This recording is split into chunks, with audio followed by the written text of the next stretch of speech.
Hi, Piers, and thank you very much for coming on our podcast. You're welcome. Thank you. So we always start with an introduction. Would you like to tell us a bit about yourself and what you do? Yes, so I'm Head of Customer Experience at NFU Mutual. NFU Mutual is an insurer, the general insurance provider, and as well as financial services as well, and with a heartland being in the farm and rural sector. And we offer products and services across insurance as well as I say, financial services as well.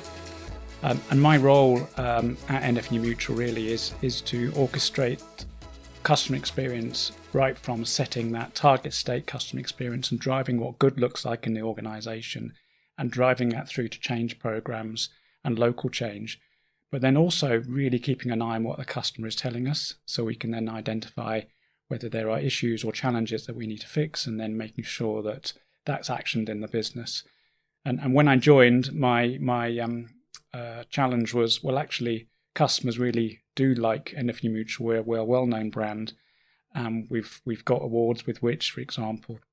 So my challenge was not to break anything, basically, and come in and make sure we're maintaining that high level of customer experience as we go forward. You mentioned you had a pyramid for creating great customer experience. Can you tell us a bit about that and what it involves? Yeah, absolutely. This pyramid has sort of been really built on over the last few years in terms of my knowledge and experience of customer experience.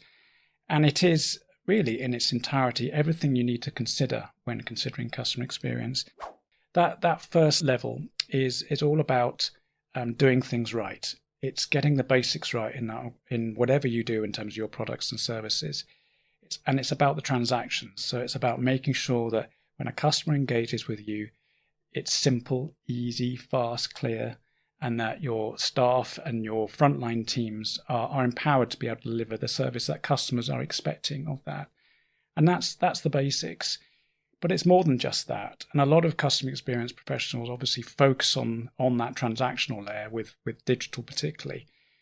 But building on that now, it's around relationships. So it's that personal touch. How can you be more relevant for that customer? How can you understand their needs in that particular moment of truth for that customer, and build out that sense of understanding and awareness? And that's really important, and I'll come on to that later on. And then the final top piece of the pyramid is that border piece in the community. So what role do you play? What's your purpose in the community? And making sure that customers understand that so that they are tuned to what your brand really wants to deliver. And also it's going beyond that transactional relationships. It's trying to be there before the customer needs you. So what can you do to actually help in terms of insurance, prevent risks happening? How can you guide customers and give them advice and guidance and also reward them for their loyalty? So that is everything in that entirety of customer experience in my mind. So let's dive into today's topic, how to do things right and how to do the right thing in a cost of living crisis. Because customers don't give second chances in a crisis. And how do you think that the cost of living crisis in which we are right now, how do you think this impacts the customer behavior? We've seen from our research that customers, certainly in the last quarter, are definitely more concerned about generally the cost of living and what that has in terms of their purchase decisions. And we're seeing that concern that's greater than in the second quarter of the year. And what that means is that customers are looking now to pull back on potentially spending, luxury items, going out for dinner, some of those things that actually you would like to do. So they're cutting back on some of those.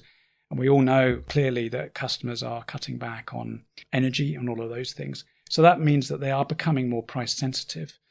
And you can see from the Institute of Customer Service, the UK Customer Satisfaction Index, that when they asked customers what was the most important thing you were going to consider in the next 2 years when engaging with a products and service provider, it was absolutely price. That was top of the list. So it is absolutely driving behaviour.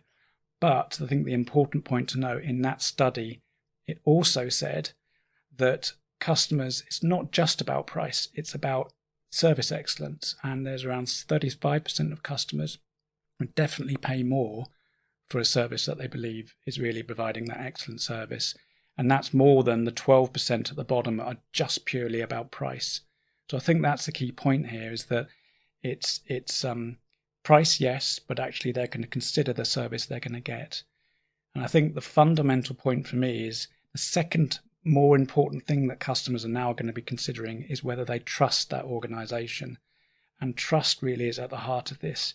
If you've not built that reputation for a trusted brand, if the customers that talk about you don't really trust what you do, you're really going to struggle, no matter what your price position is, to be able to attract that customer and retain them. So that's absolutely key. That's super interesting. How can you build reputation in crisis if you haven't built that before? It's about customers do talk, and if you've not built that reputation before, then it really is around delivery of that service. And it comes back to that pyramid again. It's around doing the basics well. It's about making sure that customers can access what you want and it's easy and simple to deal with you, but also that they can talk about you because you're there when it matters. And those sort of things are, if you've not been broadly advertising it, those are the things that your customers will talk about. And then therefore those new customers that will come forward will be aware of what you're about.